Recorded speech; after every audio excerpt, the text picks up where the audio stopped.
Sige na, so punta. Punta sa ato ang klase.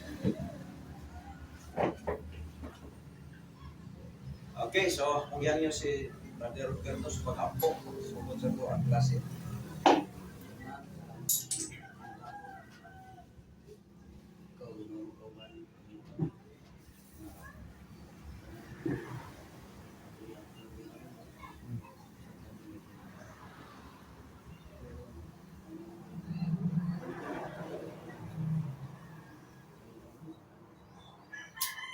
Amen. Okay, so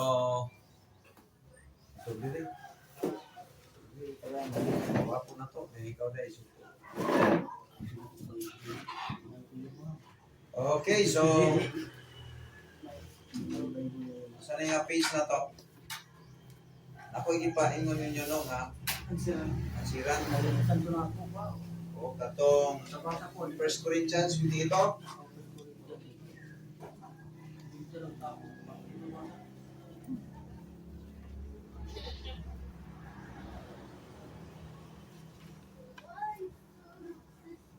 $66 ta?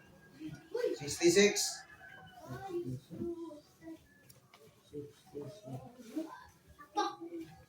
Magani ni.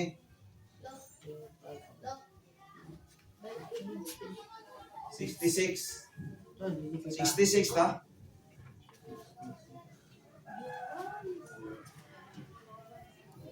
Okay, so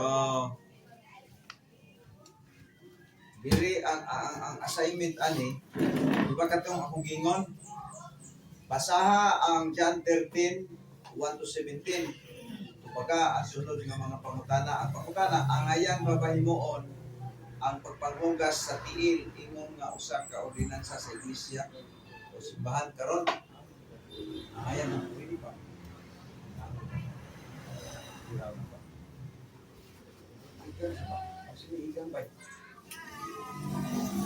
Ang ayan ba marakuno? Di ba sa John 13, di ba? Kanang sa ganito. Puluhaton. Basaha ang 1:13 sa 17. Na diha si Kristo nanghugas. Nanghugas siya tiil sa iyang mga disciples. So, ang pangutana diha, ang ayan pa ba kana siya karon nga buhaton nga ordinansa sa simbahan? Ang tubag, dili. Anong dili man? Anong dili man? Ang ayan pa ba nga sundugon ang pagpanghugas sa tiil sa mga membro sa simbahan? Ang tubag, dili. Anong dili man? Kay human naman si Kristo namatay. Ikaduha, customary na sa mga Hudyo. Di mata Hudyo. Ang sarap man nagighatag sa Ginoo nga ordinansa sa simbahan gani? Ha? Kung sa man nagighatag sa Ginoo nga ordinansa sa simbahan nga pwedeng ma-apply sa simbahan nga baptis karon. Baptis mo sa tubig o alaan nga panihapon. So dili pwedeng i-apply nimo ni sa John 13. Diba? Nang sa John 13, ang pangutana, diha, tubaga ang musulod ng pangutana. Ang ayan bang himuon ang pagpanghugas sa tiil ingon nga usa ka ordinansa sa simbahan? Ang ayan pa ba na? Dili. Diba? Okay, ikadawang pangutana. Tutang diya, dili. Dili. Kay customary man na sa mga Hudyo, nakita dili man ka Hudyo, mga Intil man ta. Di ba, i-explain ako ninyo sa una, pag naay activities ang Hudyo, ang kasal, manghugas sa tiil. Diba? So, kanari pag panghugas sa tiil, customary na sa mga Hudyo. So, dili pwede nga, suon tonon to nimo, kay kato siya is, Hudyo man ito nga customary. Ang simbahan, duha rin ang ordinansa sa ito. Bautismo sa tubig, balaan nga, panihapon. So duha na. Duha ra na. Okay, ikaduhang pangutana, unsa man ang prinsipyo o kamatuoran nga gitudlo ni Hesus? Magamit pa ni karon. Unsa ko no, di ba? Ingon si Jesus Christ nga buhata kini ngadto sa uban. Ang prinsipyo di unsa gani? Asahan na to sabi. John 13, 1 to 17. Sige, Brother Roberto, mura pwede na si Brother Roberto.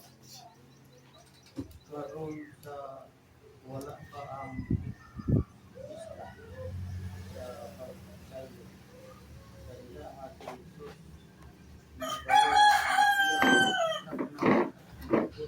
na siya iyo siya sa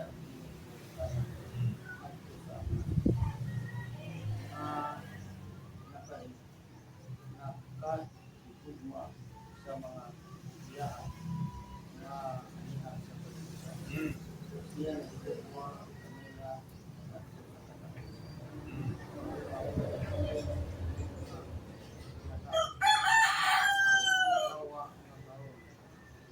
nakabutang nangatko sa kasilakaso ni Judas. Ang lalaki ng anak ni Simeon aron sa pagbuti kaniya. Si Jesus nga naibalo nga ang kamahan nakahatag na sa tanang mga butang ngadto sa iyang mga kamot o nga siya gikan sa Dios o ngadto siya nagtindog gikan sa kaniako o dikling sa iyang mga ikuha o isa ka walo o baksan siya